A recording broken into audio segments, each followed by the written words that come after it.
Welcome everyone to NGW's In a Nutshell podcast, where we look at the latest trends and developments occurring in the global natural gas industry.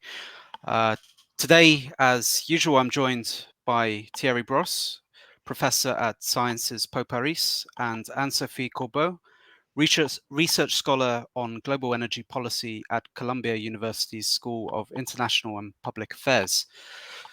Good to have you both with me. How are you doing? Fine. Very well. It's September, and so far so good. The prices are much lower than they were last year. Certainly, but still very high. Exactly, for historically. Um, let's start by talking about the short-term volatility we saw with the Australian LNG strikes. To what extent did that show how much the global market is still quite vulnerable to supply shocks? Thierry, do you want to start? Yes, I think what we have to understand, volatility increased, and interestingly enough, it increased in plain summer. Why? Because in the old days, if we go back to prior 2020, there was some spare capacity in the gas system. The spare capacity was mostly in the hands of Gazprom, but not only, but mostly in the hands of Gazprom. And so therefore, there was this buffer, this ability to do this. You know that we still have this in oil. It's in the hand of OPEC plus that is using it to balance the market, but also as a political tool.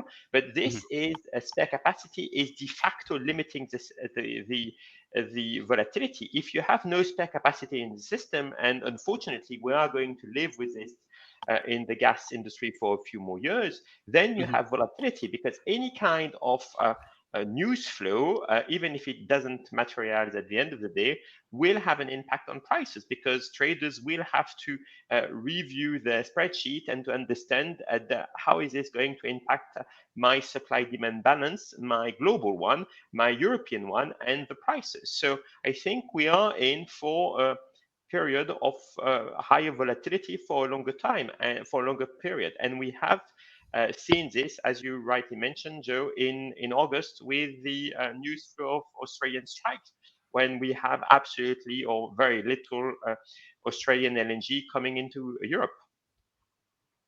But this Yeah, is also a certainly. global market. So whatever happens at the end, at the very far end of Asia, has also implications for Europe, because we are all sharing the same pool of LNG. And as you mentioned, Thierry, we are going to have 2 years of a tight market ahead of us before a lot of LNG supply comes on stream.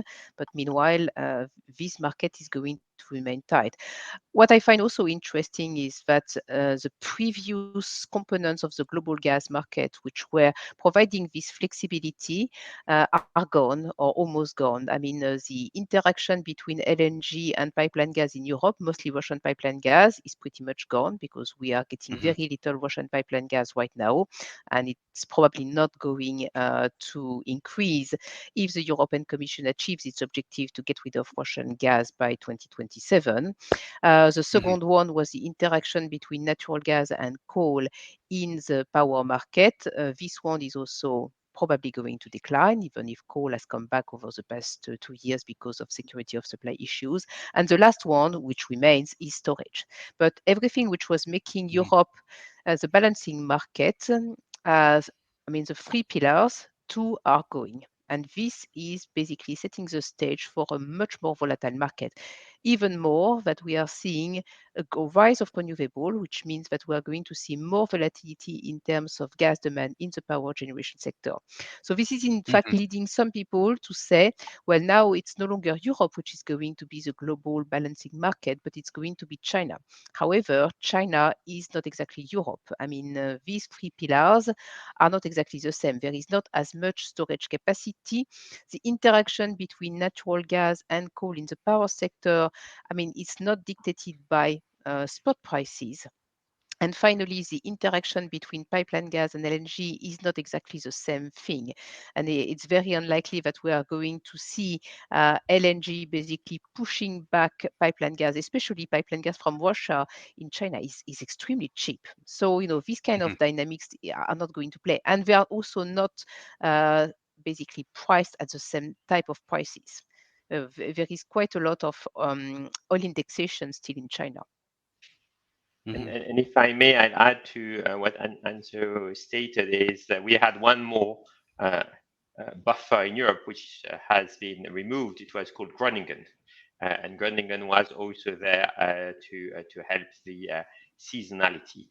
On the pipe versus LNG that Anso mentioned, I fully agree. I would only say that perhaps China is in the longer term going to be able to do this LNG pipe switch, i.e., I agree, it's the pipe is way cheaper than the LNG, but it will overcontract some LNG to be in a position if it needs it because it has very low storage to take the LNG, and if it doesn't need it because winter is mild, to push its LNG into Europe. And you've seen that the Chinese have already started not only to overcontract, but also to start trading desk in London and have booked some regas capacity in Europe. So I think the flexibility that we used to have in Europe, Russian pipe gas versus LNG, has been removed, fully agree, but may come back in China in a few years' time once the power of Siberia is at full capacity and maybe another pipe is there.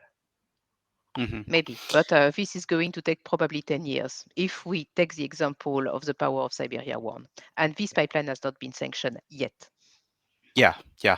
Certainly a long time for negotiations for the Power of Siberia 1 pipeline. So yeah, it's worth bearing in mind as much as Russia wants this pipeline deal as quickly as possible. You have to consider these things take time. With regards to preparation for this coming winter in Europe, situation is, of course, less dire, to put it mildly, than a year ago. Prices, as we said, are much lower, still historically high, but much lower than a year ago. Storage is reaching close to full capacity. How well is Europe prepared for this winter, with the risks of, further reduction in Russian supply for whatever reason, particularly cold winter, disruptions in LNG, the usual risks? Anne-Sophie, would you like to start? We are better prepared. I mean, we are in a better position. As you mentioned, storage levels are about 95%, which is 7 to 8% higher than last year. We are so high in terms of storage that we have started to actually put the natural gas in Ukraine, which of course is very much welcomed by the Ukrainians because they want to reattach their own energy system to the European one and get rid of, the Russian parts. But of course, risk remain, and we should not remain complacent. First of all, I mean, storage doesn't guarantee full security of supply. Storage is key to basically meet peak demand. You always need base load, whether this is pipeline gas or LNG. So we will continue to need this base supply, whether this is coming from North Africa, from Azerbaijan, from Norway. And do remember that in Norway, we have a lot of maintenance over the past few months. So, I mean, Norway, while it has been really helping Europe in order to basically supply Europe natural gas to Europe, is now facing a few issues. We also need to be able to continue to attract LNG. This has been the case so far, but it's very important to understand that first, I mean, full storage doesn't guarantee full security of supply. The winter last year was particularly mild, and if winter were to be particularly cold this year, that would be some sort of a double whammy. We still have very low industrial demand, which doesn't seem to be coming back, and do not know exactly where and why this industrial demand is still lagging. I think there is a need for more understanding. In the power sector, it's looking much better in terms of nuclear and also a little bit of hydro. and we have a growth of renewable, but things can happen. I think on the LNG side, one of the biggest worry is that we may always have, what I call usually the Murphy law, which is somewhere in the world something may happen. Last year it was Freeport. 2 years ago, for example, it was Snowit wasn't there. There have been multiple incidents affecting and impacting the LNG supply, and there could be more to come. We talked at the beginning about a potential strike in Australia, which has not materialized, but it's very important to remember that even in so-called friendly countries, LNG supply may not be available for various reasons. For example, if you have a very important hurricane season in the United States, for example, in October, that may impact not only the fact that some of these LNG plants, which are very close to each other in the Gulf of Mexico, some of them are like, in a few hundreds of kilometers away from each other. So that might impact the fact that they cannot send the LNG cargoes. But 3 years ago, one of them was also impacted during 5 weeks because of one of the hurricanes. So, things can happen. Murphy's Law, you said, yeah? I'm Murphy's not Law, sure. yeah. I I'm not. always had that when I was doing my forecast of LNG supply and I was working for BP. I knew that somewhere something would happen and that would basically decrease the availability of global LNG supply. The problem is that you never know which one is going to be impacted. Mhm.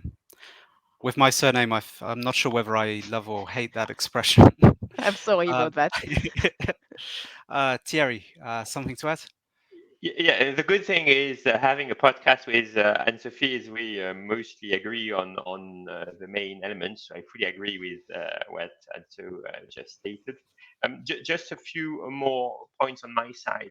I think we have to, policymakers have to avoid complacency because I think, as we mentioned, the volatility of the market is saying the market is tight and will remain tight and anything can happen.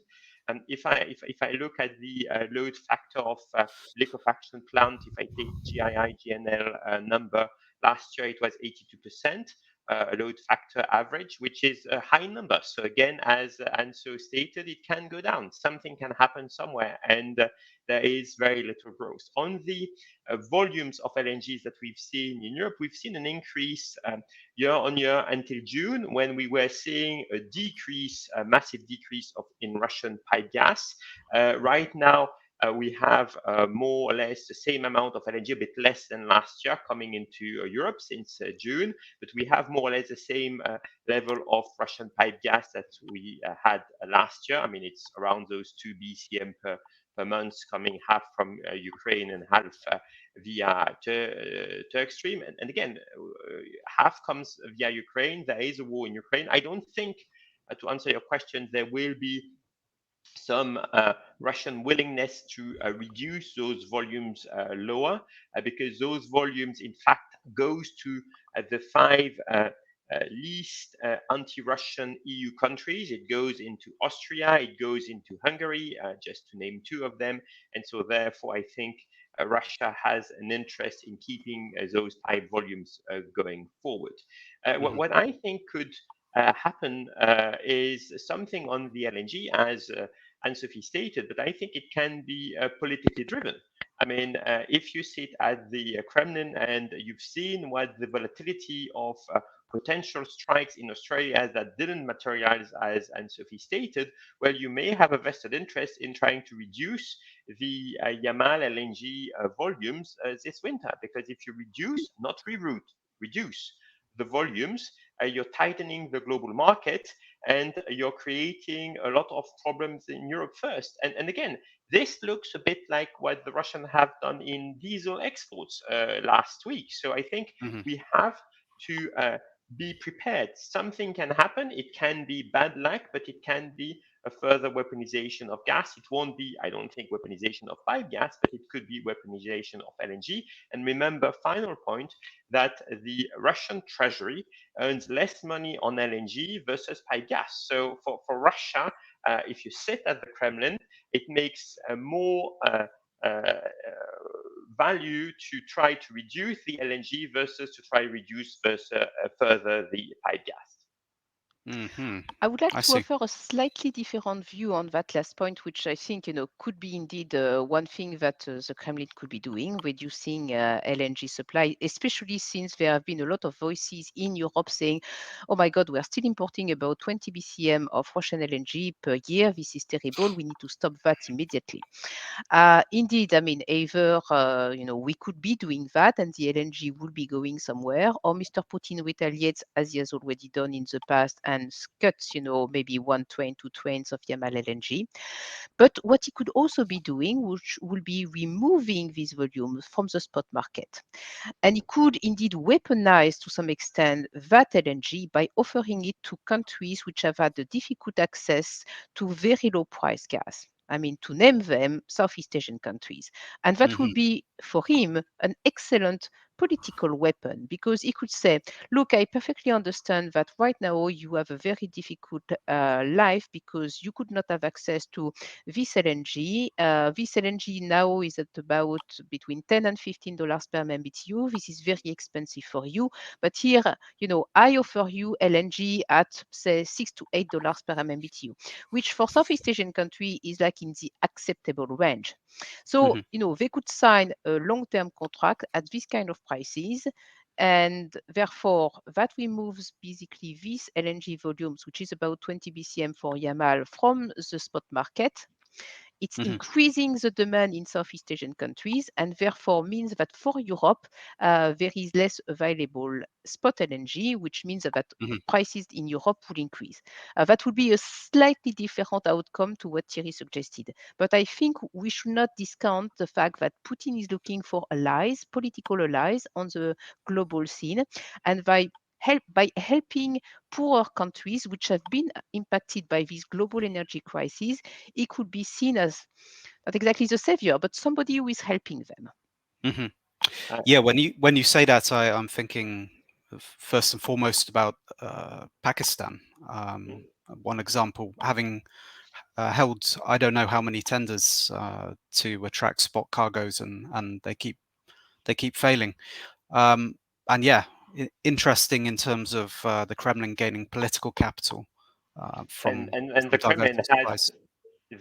had done this with oil when they had a discount to oil that in fact helped those countries not to go into recession and helped also the Kremlin not to feel completely alone at the UN level. So yes, I mean, there are many other ways to do it, but I think we must be prepared. Okay, Chinese LNG demand, how has it fared so far this year versus the initial expectations, and what happens when that market wakes up and we see the kind of growth we used to see in previous years? Well, the initial expectations were, anywhere between very high growth and very modest growth. So basically, people didn't know. And that's a problem with China because China is a very big market. So first of all, you need to understand how gas demand in China is going to grow. And then you need to understand what is going to happen to the different components. First of all, domestic production, which is always going to be the first pillar from the Chinese point of view, because this is domestic. So that means security of supply. And this domestic demand has been growing quite fast over the past few years. And then getting the gas from the different pipeline suppliers, either in Central Asia and then Russia, and then getting to contracted LNG, and finally to spot LNG if it's really needed. So depending on the appetite for spot LNG, then the demand for LNG can be more or less important.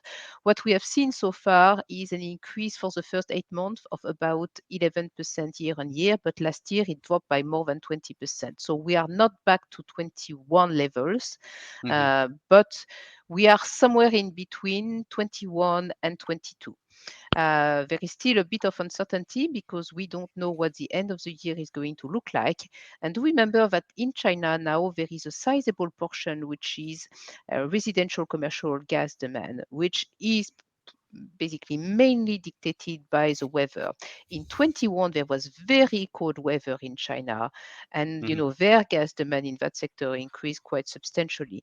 So they know that, and I think given that they have also contracted a lot more LNG than they used to have in 2021, for example, they are in a better position to cover most of their gas demand or their LNG demand through long-term contracts, which are priced at a lower level than spot prices.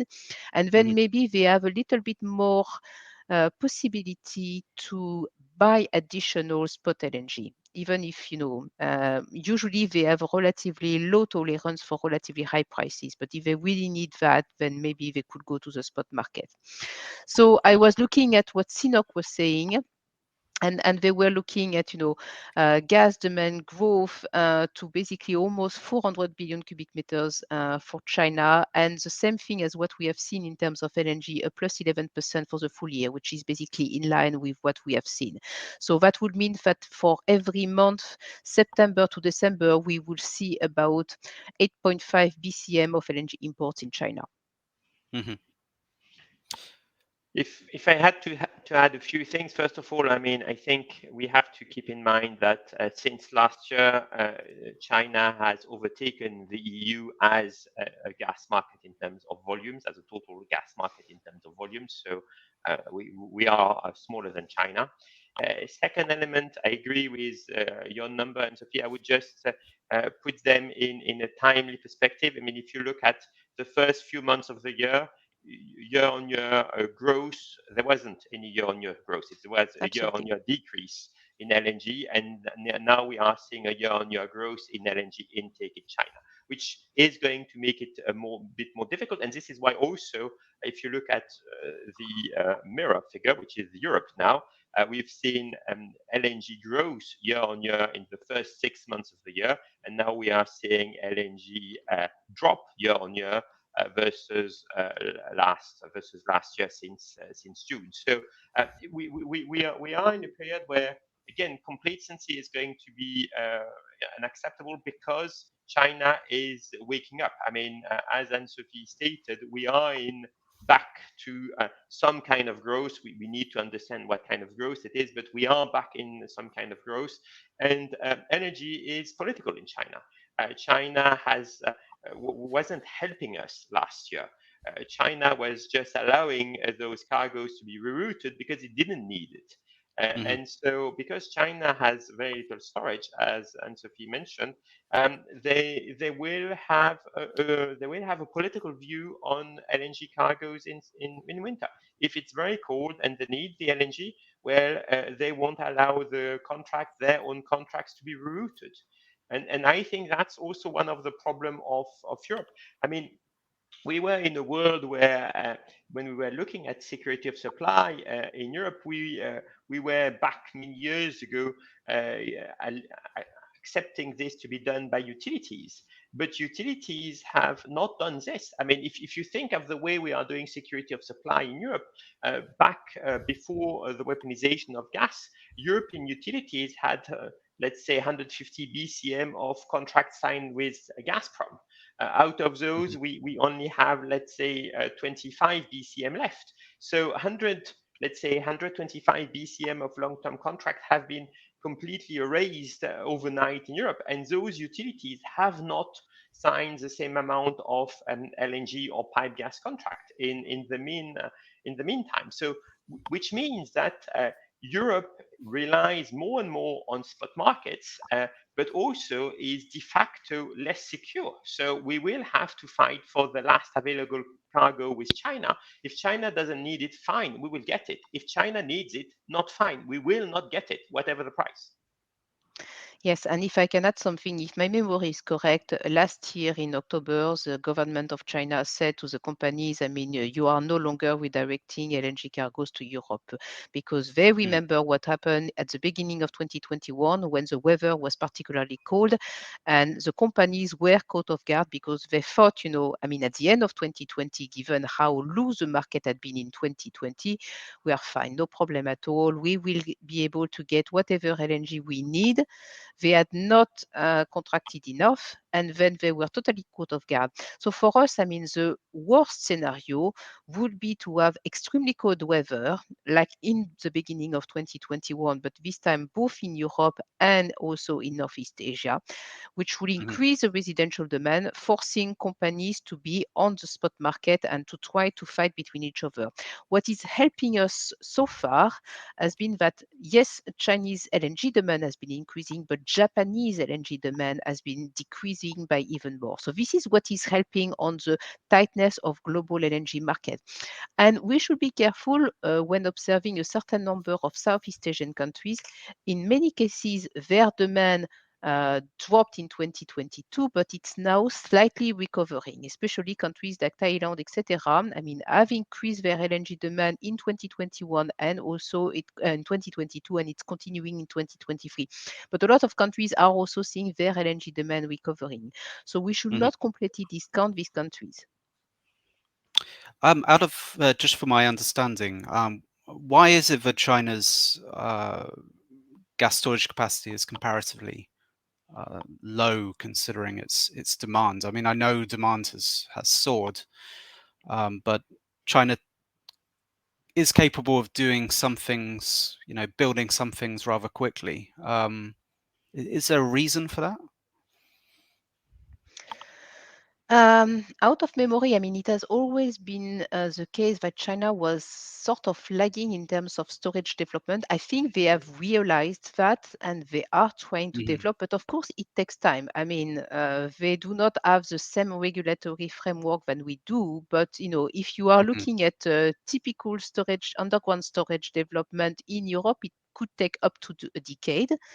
So Hmm. even if the Chinese can do that in 5 years, I mean, it's still taking a certain number of years, but they understand the importance of storage. And it's not only about underground storage. I mean, we have some countries in Europe which have very little in terms of underground storage, and Japan has also very little in terms of underground storage.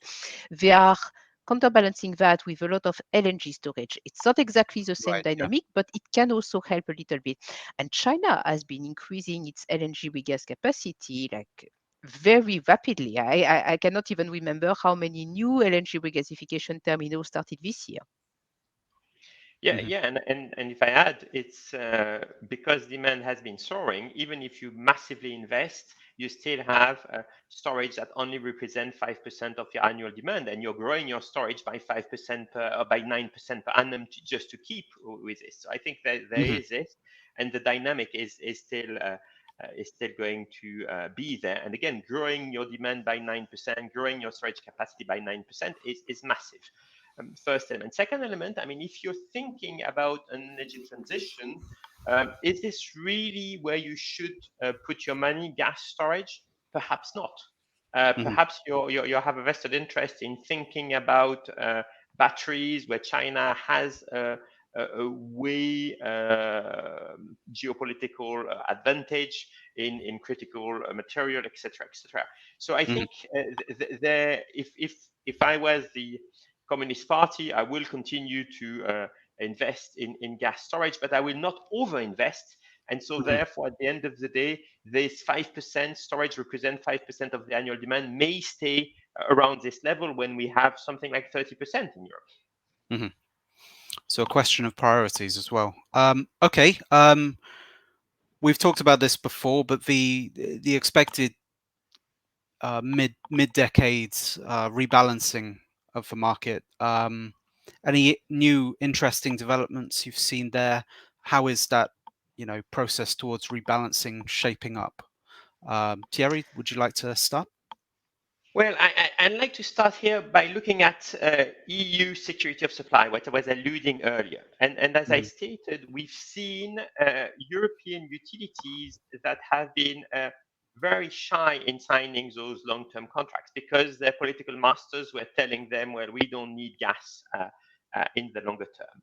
And again, gas demand has gone down by 13% last year, is going to go down by another 9% this year due to gas, much less use in power generation, as Anne-Sophie was mentioning.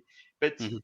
at the end of the day, um, the utilities are in fact hedging themselves. They are thinking, well, if I go and sign a long-term contract, I'm going to have hassle from NGOs, from my political master. If I don't do, then prices will move up, and my political master will subsidy the people and the industry, as we've seen last year with 800 billion euros that has been put on the demand side, not on the supply side in Europe alone.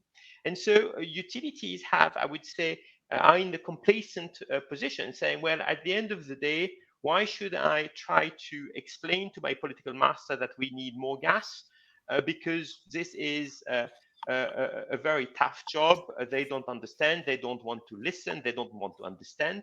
And so let's do it this way. Let's go and buy spot. And if it's very expensive, then they'll cash the subsidies out. It works for Anne-Sophie and myself, fine. But it doesn't work if you're a big industry.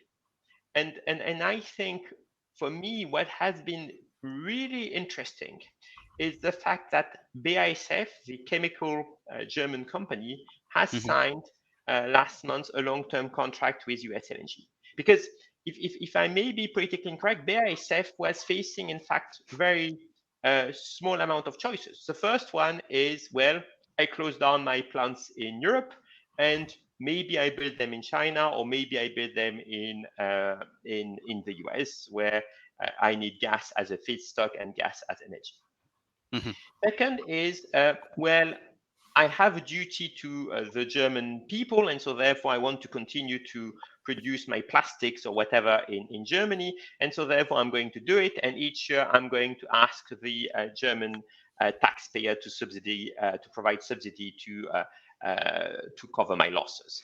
Worked last year, starts to be more difficult this year. And the third one is, well, nobody wants to provide me gas at a long-term price that is acceptable to my business. But I want to keep my business in Germany. And so therefore, I'm going to sign a contract where I have security of the volume and the price, so what I call the secured and affordable supply, and I can continue to do this. So I think here we are moving in a place where big industrial demand centers are just saying to utilities, you're just not understanding what the business is going to be tomorrow. You're just copying what the narratives that political leaders are providing you, which doesn't suit me. So I need to do this. And BASF for me is very interesting because BASF many years ago was doing exactly this with Gazprom. So this is why I started saying we've lost 125 BCM per year of long-term contract with Gazprom. And interestingly enough, the one that signed one of those contracts is BASF that used to have the wind gas system. So I think there is a change in mindset in Europe about the fact that NGOs can say we don't need gas, fine. But some people will need gas to continue, BASF being one of the example. And so they are doing it themselves. And interestingly enough, even the Director General from the Commission on Energy stated this in the Financial Times yesterday. So I think there is a change. We haven't for the last 2 years done anything about supply. We need to look at supply, and we need to look at supply in a non-naive way. How much gas do we need? How much gas can we rely on the market? And do we really, at the end of the day, want to change something that was a dependency on Gazprom to be a dependency on China? So if I can add a few things to that and a little bit of color, I mean, we are looking at the global energy wave, which is going to be by far much larger than the one that we had before. And what is particularly interesting is also the fact that over the past 2 years, or at least over the past year and a half, since the whole conflict started, most of the final investment decisions have been made in the United States, which is particularly interesting because all the projects are not in the United States. And when we saw a head of state going to different countries, they were also going, to African countries. And, behind that, I mean, I have the question about a just and fair transition, because it seems that this call for LNG, for additional LNG, is mostly benefiting one specific country and region. So that's my first point. But we have a lot of LNG coming. The question is really, when exactly is that LNG going to start arriving? Because with LNG plants, we know which ones are under construction, but there is always a little bit of uncertainty about when exactly they are going to start. Very few are actually starting on time. Some manage to start even a little bit ahead of time, but what we need now is for them to arrive as soon as possible, and if possible, in the 24-25 timeframe, which is possible for a few of them, but not for all of them, because that will reduce the tightness of the global LNG market. In 2026, that would be probably, and 27 and 28, that would be probably a little bit more uncomfortable horizon for many companies which are behind those projects, because I do anticipate that global gas prices are going to drop. Now, whether they collapse, that is an open question. To come back to what Thierry was saying on, the person from the DGNR, which was commenting and saying that we will need US LNG for quite a long time. Actually, I was a little bit surprised and also a little bit annoyed by that statement, because last year we had this document from the European Commission which was showing energy demand, primary energy demand from different fuels in Europe. And everybody in European organizations has been absolutely surprised by the very low level of expected gas demand by 2030 in Europe, around anywhere between 150 and 200 billion cubic meters. So if you really want to fulfill that demand, between the domestic production, some biomethane, some pipeline gas coming from Norway, Azerbaijan, North Africa, well, in fact, you don't need that much of LNG.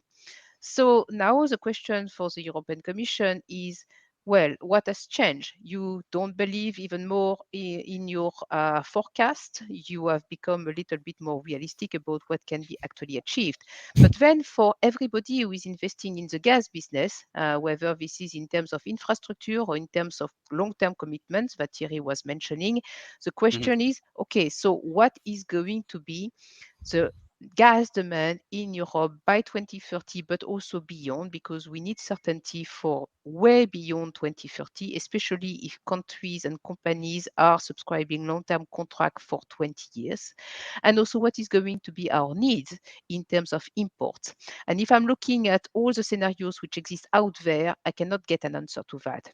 And if I am taking, the European Commission statement as face value, well, I have even more uncertainty. If I believe them, then I don't invest in anything. I don't sign any long-term contracts, and I'm certainly not investing into regasification capacity, pipeline, etc., because everything is going to be ripped off in a couple of years' time.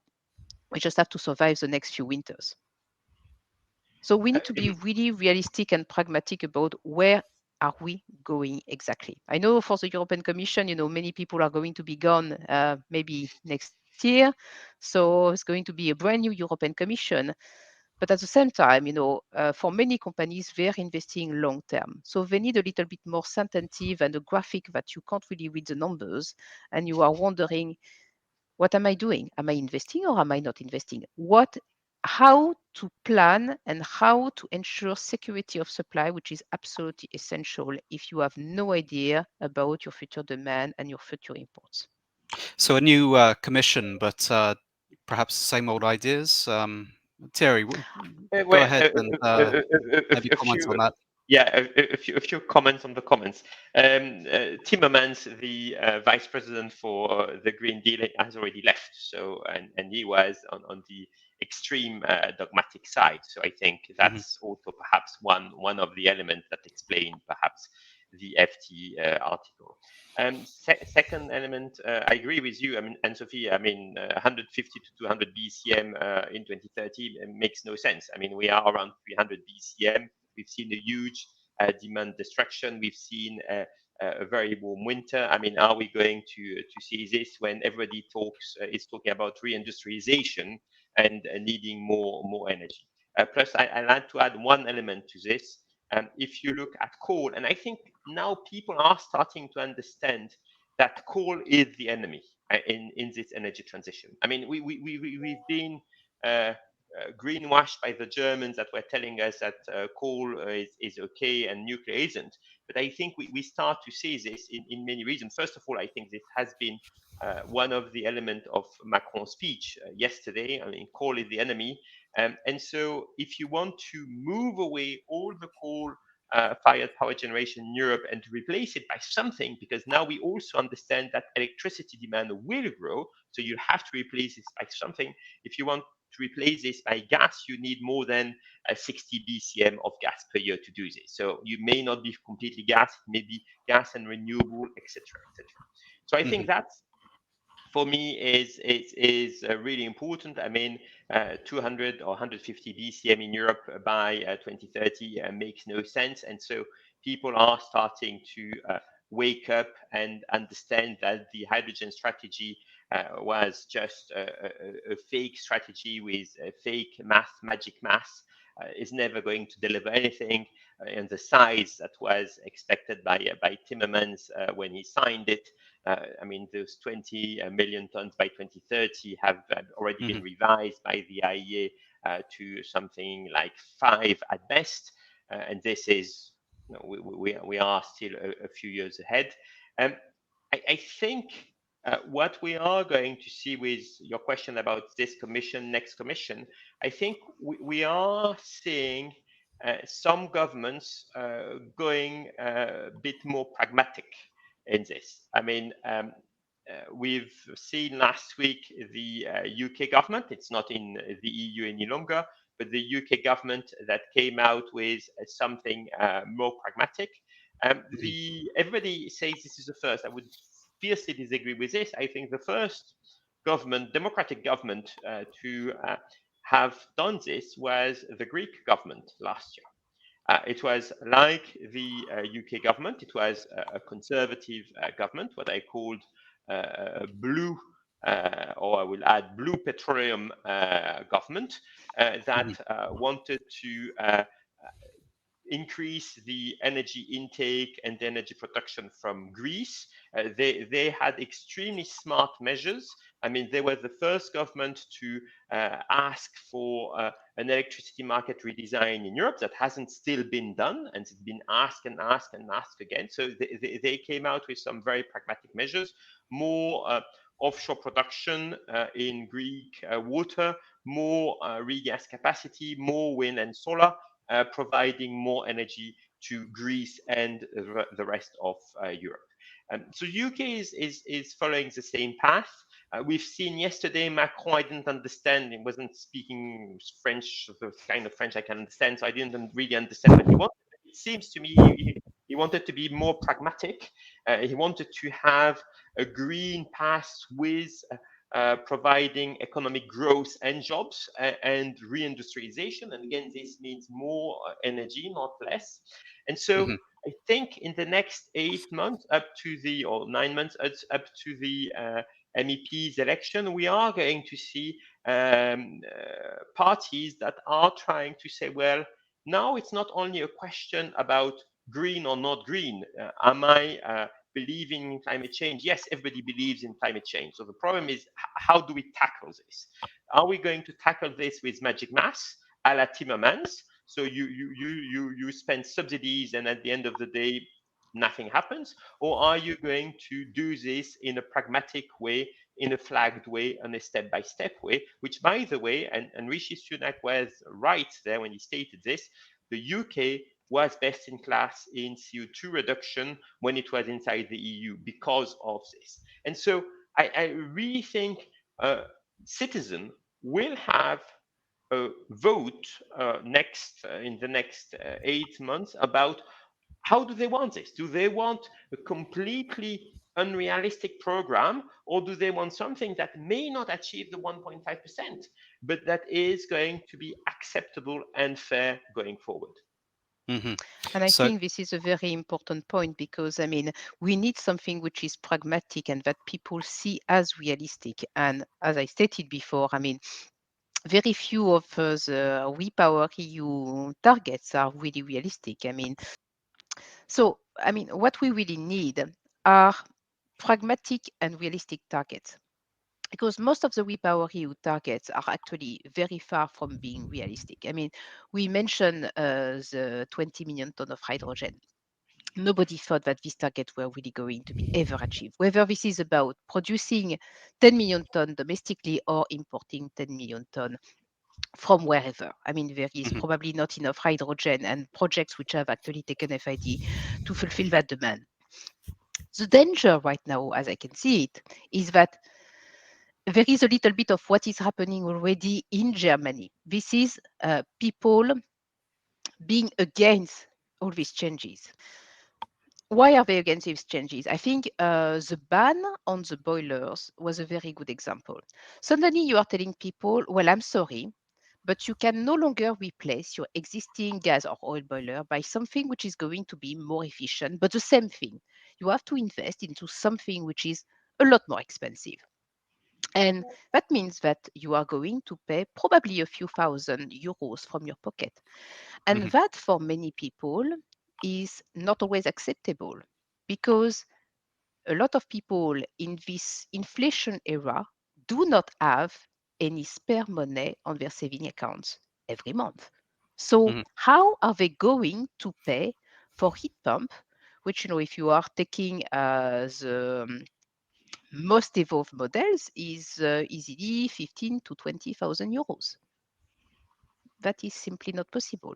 I think this is why we have seen Macron going backwards on the gas boiler and also Rishi Sunak doing exactly the same thing. And maybe behind that, there is a fear that some far-right parties may have a pretty high share of the vote next year at the MEP election. If I may, what I'd like to add here, and I fully agree, I think if we go back to last year, people were saying the war will fast track the energy transition going forward. And I was one of those that was very cautious about this, saying, well, maybe not, because we have loads of other stuff on our plate. Yes, there is some emergency in climate, but there is also a war in Ukraine, and we have to finance this, and we have to put 3% of our GDP in war efforts or in military effort. And I think what we will end up is the fact that because we've spent 800 billion euros last year on taxpayers' money to help the people go through their extremely high energy bill, we don't have this money any longer. I mean, this money has disappeared from state coffers. And so the energy transition isn't going to be fast-tracked. It's now, the question is, are we going into pragmatism, or are we just throwing targets that are never going to be reached? Well, I think that's a good point to end on. One of our more longer podcasts, but I'm sure it will be appreciated by the listeners and viewers. Very interesting discussion.